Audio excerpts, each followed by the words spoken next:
Bonjour tout le monde, bienvenue sur ma chaîne pour vos lectures de projection sur le premier semestre de l'année 2026. J'espère que vous allez tous très très bien.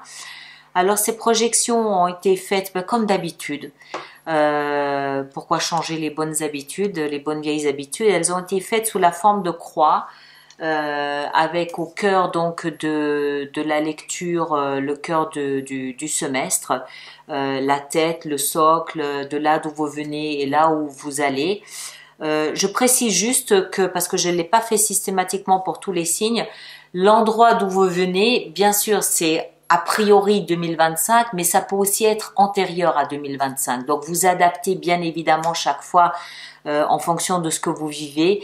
Il y a quelques signes où c'était flagrant que c'était antérieur à 2025. On perd pas de vue que 2025, c'est une année en chiffre 9 et ça ressortait assez puissamment dans ces projections parce que, évidemment, qui dit projection dit bilan du passé et justement, bilan du passé, le bilan ne s'arrêtait pas à 2025. Pour quelques signes, le bilan était bien plus loin, allait bien plus loin que 2025. Donc, je le précise, ne vous arrêtez pas à 2025. Si vous sentez que quand je dis de là d'où vous venez, n'hésitez pas à aller chercher, à aller creuser plus loin que 2025. Dans certains cas, c'était vraiment bien plus loin que 2025. Donc, n'hésitez pas à faire cet exercice. Là où on va, bon, bien sûr, c'est plus facile de s'arrêter à la fin du premier semestre 2026 et je pense que cette position-là, par contre, s'adapte vraiment à la grande majorité des signes. C'était intéressant à faire, c'était des lectures intéressantes à faire parce qu'on voit bien le gros travail de l'année 2025.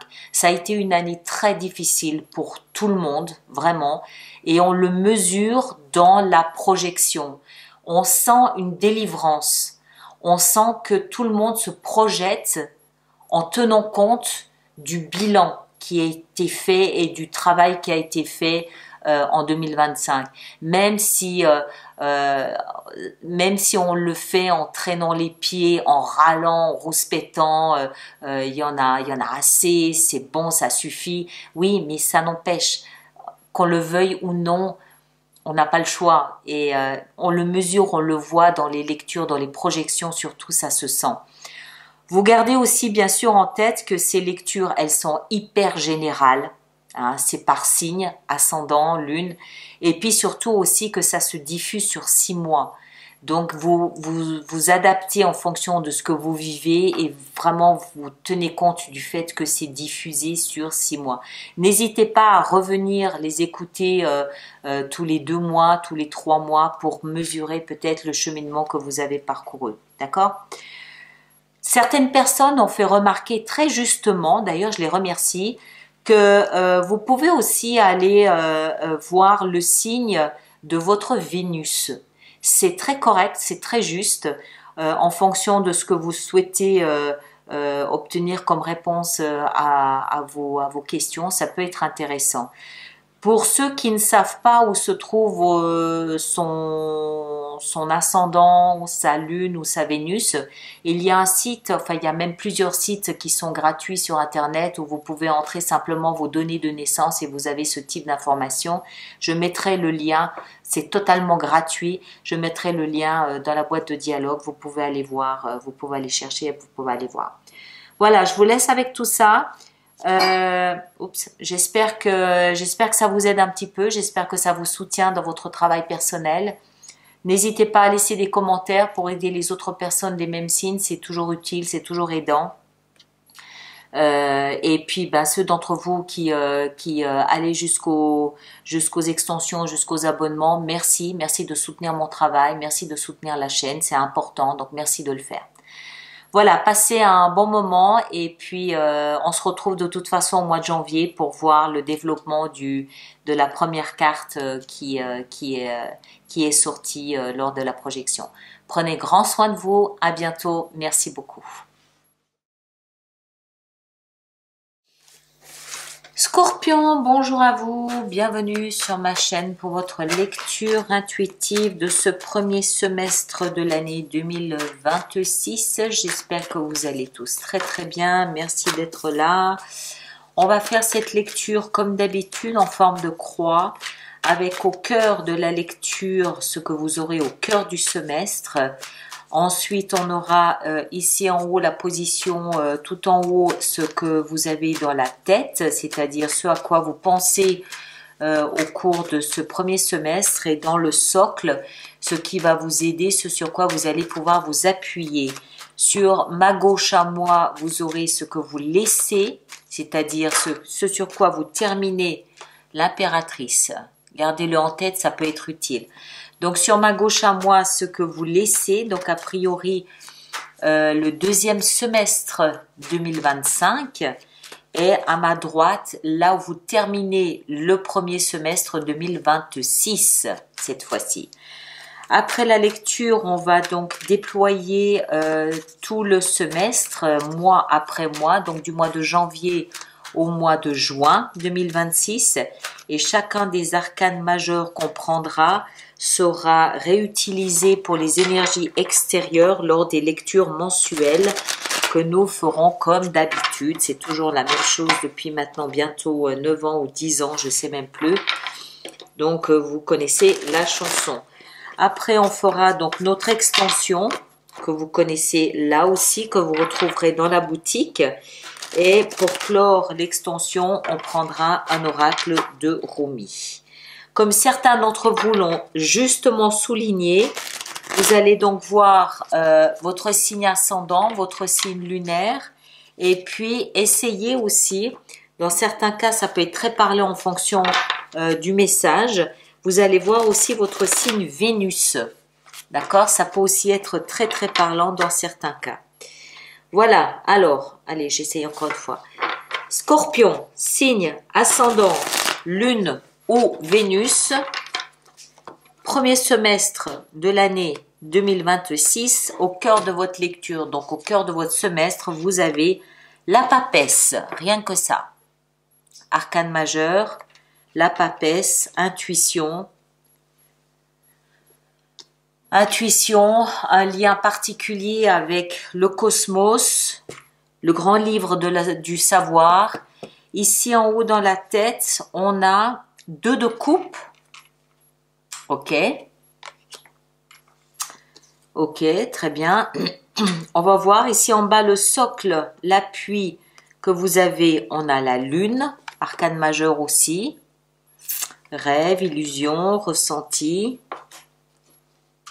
Ce que vous laissez derrière vous, on a la mort, arcane majeur aussi, métamorphose, transformation, fin de quelque chose. Et là où vous allez, la papesse, elle était sortie, ça n'était pas pour rien. Ça n'était pas pour rien qu'elle était sortie. Donc, 4 arcanes majeurs. 4 arcanes majeurs sur 5 cartes, c'est pas mal non plus. Donc, je pense quand même à un semestre qui n'est pas anodin avec ces 4 arcanes majeurs. Alors, qu'est-ce que ça nous parle? Qu'est-ce que ça nous dit? Ça nous dit de toute façon, quoi qu'il en soit, que vous êtes guidés. Tout au long de ce semestre, vous êtes guidés, on ne vous lâche pas la main, vous êtes accompagnés. Vous êtes accompagnés, vous êtes fortement accompagnés par vos émotions, par vos sentiments, par vos rêves peut-être même, par vos ressentis, quoi qu'il en soit. Il y a une alliance entre vos intuitions, vos ressentis, vos émotions, vos illusions, votre univers intérieur et la papesse qui prend le relais, voire peut-être même vos rêves.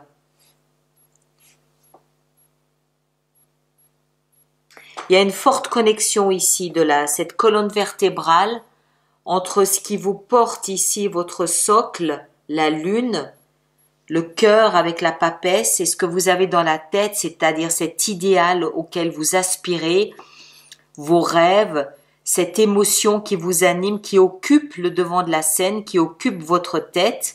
Il y a une forte colonne vertébrale là, qui vous porte.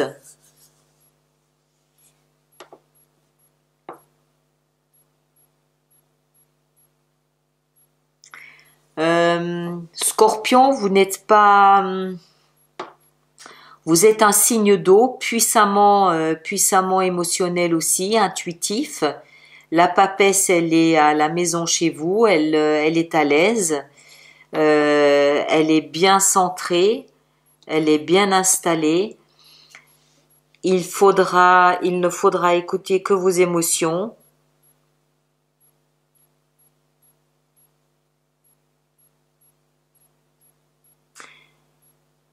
Votre monde intérieur, celui que vous ne montrez pas forcément au tout venant, est une force, sera une force. Ne parlez pas trop, peut-être, parce que aussi bien la papesse que la lune sont des énergies qui se jouent à l'ombre, qui se jouent... alors, ça ne veut pas dire que vous avez des choses à cacher, c'est pas ça. La 2 de coupe aussi, de toute façon.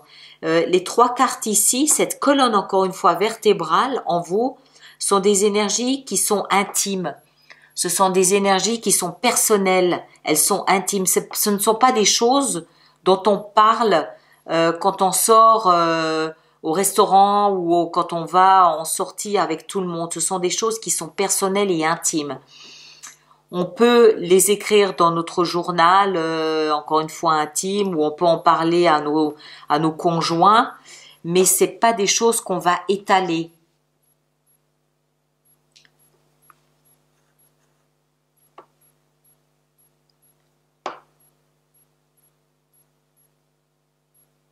Il y a quelque chose d'important qui se passe dans votre tête et qui vient de ce qui s'est passé en 2025.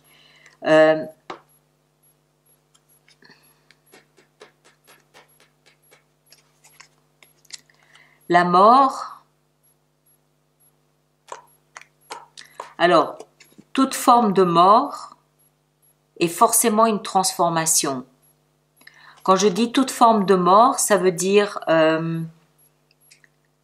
la perte d'un être cher, la perte d'un job, un déménagement, la perte d'un animal de compagnie, une séparation. Tout ça, tous ces états-là induisent un deuil à différents degrés. Un deuil induit un changement. Encore une fois, le curseur de l'intensité sera réglé par vous. Un deuil transforme quelqu'un, le métamorphose, c'est ça la mort, c'est la métamorphose. Quand on quitte un pays, on quitte une patrie, c'est un deuil. Il y a un deuil à faire, il y a une période durant laquelle on est en flottement entre deux états. Il y a l'avant, il y a l'après, on est en flottement, le corps, la tête, l'humeur, tout doit s'adapter au nouvel état avant de pouvoir reprendre sa vie. Il y a une période de flottement, d'adaptation avant de pouvoir reprendre le cours de sa vie. Et c'est ce qui se passe.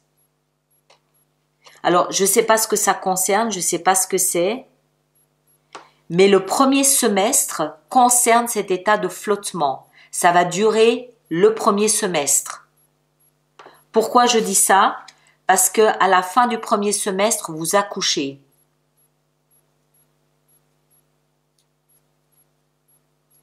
La mort n'est pas forcément triste.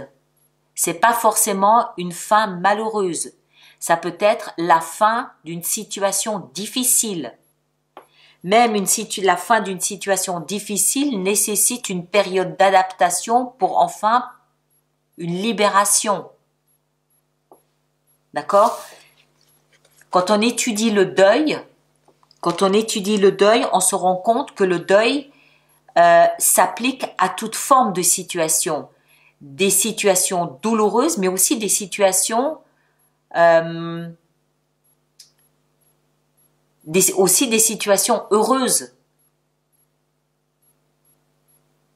Il y a différents stades de deuil.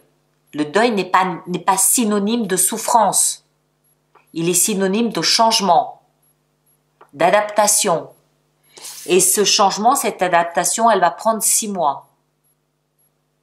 Entre le début du premier semestre, ou plutôt la fin ici de 2025 et la fin du premier semestre, on a cette période donc de flottement, d'adaptation où tout le corps, tous les strates du corps, physique, psychologique, spirituel, émotionnel, tous les strates de notre corps vont devoir s'adapter pour qu'à la fin du premier semestre, l'impératrice puisse faire son œuvre et mettre au monde symboliquement, ou réellement peut-être même, symboliquement, un être nouveau. Elle accouche. Ou plutôt, elle prépare, dans d'autres circonstances, elle peut aussi juste préparer son corps à être fertile, c'est-à-dire à accueillir le monde nouveau auquel elle s'est préparée. Mais ce que l'un dans l'autre, ce que ça signifie, c'est que ce premier semestre, le champ doit être labouré pour préparer à autre chose. Donc c'est une période de flottement durant laquelle vous êtes en train de vous préparer à quelque chose de nouveau. Et durant cette période de flottement, durant laquelle vous vous préparez à quelque chose de nouveau, vous êtes accompagné. Vous avez cette colonne vertébrale ici qui vous guide, qui vous tient par la main. La grande prêtresse ne vous lâche pas.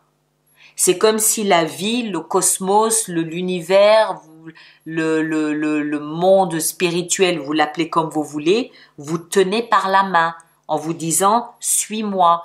Vous êtes signe du Scorpion, vous comprenez ce langage intuitif, vous le comprenez. En plus, dans votre socle, la Lune, ce monde univers, ce monde intérieur de secrets, de rêves, d'illusions, c'est votre point fort. Il est là, vous le comprenez. Ça va ensemble, ça fonctionne ensemble.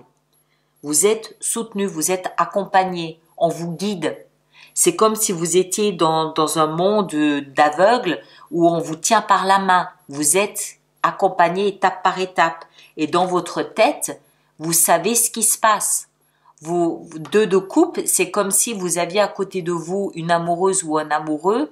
Vous savez, même, vous voyez pas cette autre personne, mais vous savez que quelqu'un qui a votre confort et votre bien-être ou votre bonheur à cœur est à côté de vous en permanence. Vous le savez, vous le sentez. Vous savez qu'on veille sur vous. Elle est là, cette colonne vertébrale. Et à la fin du premier semestre, soit vous accouchez, soit vous sentez que votre j'ai envie de dire votre corps, ça peut être votre vie, mais je pense que c'est votre corps, est labouré et prêt à accueillir une nouvelle vie, une nouvelle graine de vie pour démarrer quelque chose de différent. Mais il y a ce deuil à accueillir. Encore une fois, intéressez-vous à la signification du mot deuil. Il est beaucoup plus vaste et large et plus noble que ce qu'on veut bien lui attribuer d'habitude. Pour l'avoir étudié, j'ai été surprise. C'est beaucoup plus vaste. C'est pas limité à la perte. C'est un processus.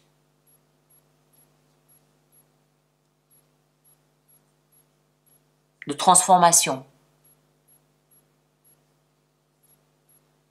On va voir, on va en rajouter après, on va essayer de savoir un petit peu plus. Et vous avez quand même 4 arcanes majeurs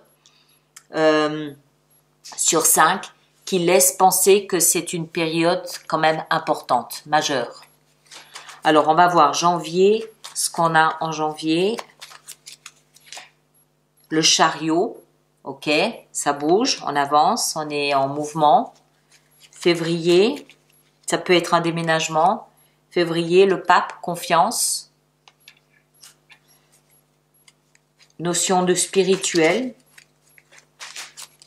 Mars, l'ermite, on se retire. On s'isole. Avril, la lune. On se retire peut-être encore un peu plus. Mai, le magicien, on manifeste.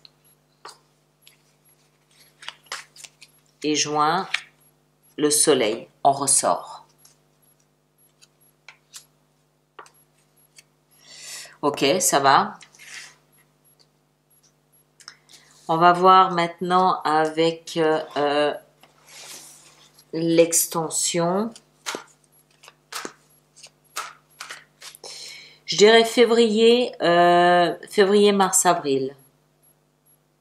Février, mars, avril, c'est les périodes où vous allez peut-être être plus introverti pour essayer de comprendre, pour être plus en résonance avec ce qui se passe à l'intérieur de vous. Vous serez peut-être moins à l'écoute du monde extérieur et plus en écho avec la papesse. Elle va peut-être être plus présente et vous demander d'être attentif à ce qui se passe à l'intérieur de vous. Elle va vous demander d'être à l'écoute. Il va y avoir un écho intérieur qui va falloir être, dont il va peut-être falloir être, comment est-ce qu'il faut dire ça?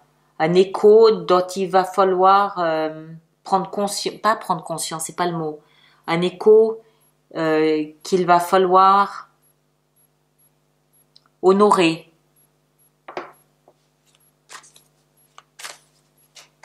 Et après, ça se relâche. Là, mai, juin, ça se relâche, on ressort. On ressort, on est plus dans l'énergie de l'impératrice. C'est un peu, ça y est, c'est le printemps, on ressort. C'est vraiment, pour moi, mars, avril, mai.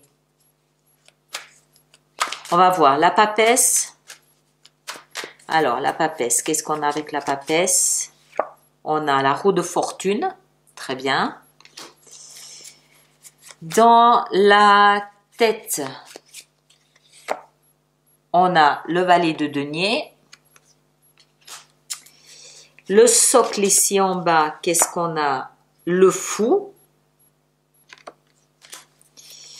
La mort, on a la 2 d'épée. Et l'impératrice, on a l'empereur. Le couple impérial. Ok. Et le pendu à l'envers. Voilà mes chers. Alors, je vous laisse avec ça. Vous allez voir votre signe ascendant, votre signe lunaire et la Vénus en fonction éventuellement du message que vous cherchez à interpréter. Ceux qui me rejoignent pour l'extension, le lien est là-dessous et nous on se retrouve au mois de janvier pour voir ensemble l'énergie extérieure du chariot. D'accord? Prenez grand soin de vous. À très bientôt. Merci beaucoup.